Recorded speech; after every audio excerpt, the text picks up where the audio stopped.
रुकिए, क्या आप जानते हैं आपके मोबाइल और टीवी भी रोजे का सवाब चुरा सकते हैं। आज देखिए कैसे टेक्नोलॉजी आपको नेकी की तरफ ले जा सकती है। दोस्त, पूरा साल तुमने मुझ पर उंगलियां चलाई है, लेकिन इस रमज़ान मुझे थोड़ा सुकून दो। मेरे ऐप्स स्क्रॉल करने से वक्त तो कट जाएगा, पर रोज़े का असल सवाब निकल जाएगा। जाओ, आज मुझे छोड़कर कुरान की तिलावत कर लो। याद रखना, रोज़ा सिर्फ पेट का नहीं होता, आँखों का भी होता है। मुझे फिल्मों और फिजूल ड्रामों के लिए नहीं, बल्कि नेकी की बातों के लिए ऑन करना। कहीं ऐसा ना हो कि तुम्हारे सवाब मेरी स्क्रीन की रोशनी में खो जाएं। कानों का भी रोज़ा है। इस महीने मुझे गाने सुनने के लिए नहीं, बल्कि सुकून देने वाली तिलावत और जिक्र सुनने के लिए इस्तेमाल करो। चलो, आज मुझसे नेकी का रिश्ता जोड़ो।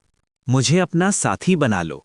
चलते फिरते दुरूद शरीफ और जिक्र की आदत डाल लो, ताकि तुम्हारा हर पल इबादत बन जाए।